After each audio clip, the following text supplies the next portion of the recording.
Sampai dikomentari pelatih top dunia ini, momen pemain Bahrain jadi sorotan tajam karena sering guling-guling. Pep Guardiola, tim dengan strategi semacam itu tak pantas di Piala Dunia. Sindir timnas Indonesia yang belum pernah menang di round 3. Petinggi Federasi Vietnam ini sebut Indonesia belum pantas di Piala Dunia. Tran Quoc Tuan, kalau mau ke Piala Dunia ya menanglah, masa imbang terus. Nasib Bahrain sekarang kian terpojok. Arab Saudi saja berikan peringatan sebelum bertanding melawan mereka. Mancini, kami hanya mau bermain jika tidak ada kecurangan.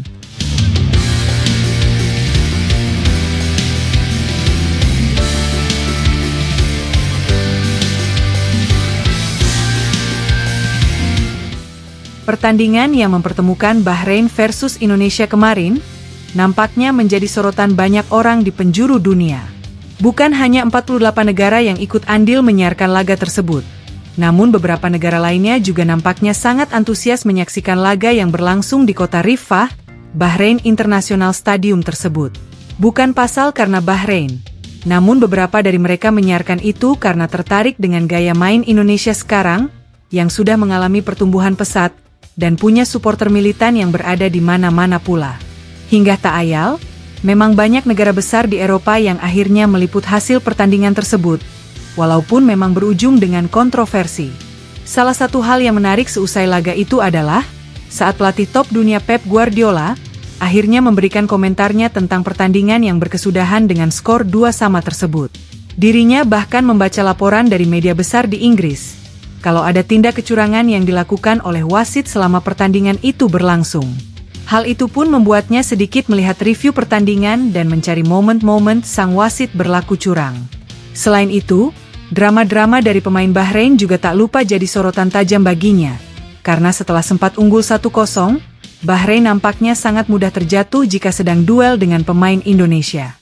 Hal semacam itu menurutnya sangat buruk, karena Bahrain bermain dengan strategi negatif football, mengulur waktu dan tidak sportif. Namun anehnya, setelah Indonesia berhasil menyamakan kedudukan, menurutnya strategi semacam itu langsung hilang dari Bahrain. Bahkan saat Indonesia unggul 2-1, nyaris tidak ada guling-guling di atas lapangan lagi, ya karena memang mereka sedang mengejar ketertinggalan. Saya melihat itu sebagai pertandingan yang berimbang jika Bahrain bermain secara positif. Tapi mereka bermain negatif football saat sedang unggul. Saya pikir itu tidak elok. Apalagi itu baru menit-menit awal babak pertama, ucap Pep. Permainan seperti itu tidak pantas berada di Piala Dunia, karena Piala Dunia adalah tim-tim besar di bumi ini. Walaupun mereka tetap melakukan itu, mereka hanya akan menjadi bulan-bulanan negara Eropa nanti jika lolos, tutup Pep. Sindir timnas Indonesia yang belum pernah menang di round 3. Petinggi Federasi Vietnam ini sebut Indonesia belum pantas di Piala Dunia. Tran Quoc Tuan, kalau mau ke Piala Dunia ya menanglah, masa imbang terus. Kendati meraih hasil positif di 3 laga awal, termasuk 2 laga tandang ke negara Timur Tengah dan belum terkalahkan, nampaknya hal itu tidak membuat Vietnam merasa terpojok. Bahkan mereka tidak sadar bagaimana track rekor mereka di babak kualifikasi Piala Dunia 2022 lalu. Dari total 10 kali pertandingan saat itu di grup B, Vietnam hanya berhasil mendapatkan 4 poin, hasil dari 1 kali menang, 1 kali seri, dan menderita 8 kali kekalahan. Vietnam hanya berhasil menang atas Cina saat itu di Hanau dengan skor 3-1, dan sebelumnya mereka nyaris tidak berkutik. Jika dibandingkan saat ini, jelas pencapaian Indonesia sangat bagus dan mengejutkan. Walaupun berada di peringkat 5 klasmen grup C saat ini, namun Indonesia adalah salah satu di antara 6 tim di semua kontestan yang belum terkalahkan. Namun bagi Tran Quoc Tuan, Indonesia tidak harus melihat Vietnam dulu saat berlaga di kualifikasi 2022, karena hal itu jelas menurutnya menjadi satu perbedaan. Apalagi saat ini jatah lolos ke Piala Dunia dari Asia sudah ditambah jadi 18+1. Jadi keberuntungan Indonesia bisa lebih besar daripada mereka saat itu. Saya rasa mereka tidak boleh hanya terus-menerus memojokkan kami saat gagal di tahun 2022. Itu adalah perjuangan yang sangat kompetitif, dan situasinya sangat berbeda, ucap Tran Quoc Tuan. Mereka harus bisa meraih kemenangan jika mau berada di Piala Dunia. Saat ini mereka hanya mendapatkan hasil imbang di 3 laga awal. Itu tentu baik tapi belum cukup untuk bisa bersaing, tutupnya. Nasib Bahrain sekarang kian terpojok. Arab Saudi saja berikan peringatan sebelum bertanding melawan mereka. Mancini, kami hanya mau bermain jika tidak ada kecurangan. Bahrain nampaknya harus menerima kenyataan kalau tim mereka saat ini sangat dikecam banyak tim lain, bahkan ditandain sebagai tim yang curang. Berbekal hasil seri melawan Indonesia, hal itu tidak serta-merta membuat para supporter Indonesia langsung terima.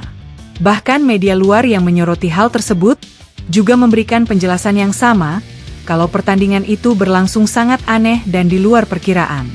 Tidak ada atensi berlebih apalagi momen buang-buang waktu saat extra time 6 menit diberikan.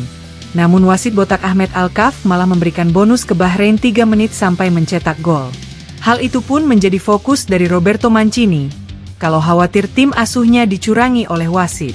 Dirinya berimbuh, kalau ada kekhawatiran mendalam dengan apa yang Indonesia dapatkan di laga kemarin. Dia juga menuntut agar Bahrain dan semua perangkat pertandingan nanti berlaku adil saat pertandingan berlangsung.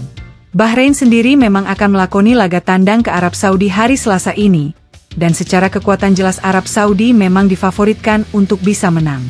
Namun bagi Mancini, melawan Bahrain tidak hanya saja melawan pemain, tapi juga menghadapi kendala non-teknis nanti di lapangan.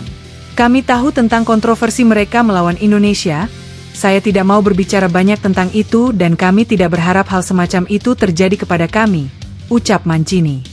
Kami tidak ingin bertanding jika ada indikasi kecurangan. Ini adalah sepak bola, olahraga yang banyak disorot di mana-mana. Seharusnya pertandingan berlangsung sportif dan tidak ada keberpihakan, tutup Mancini.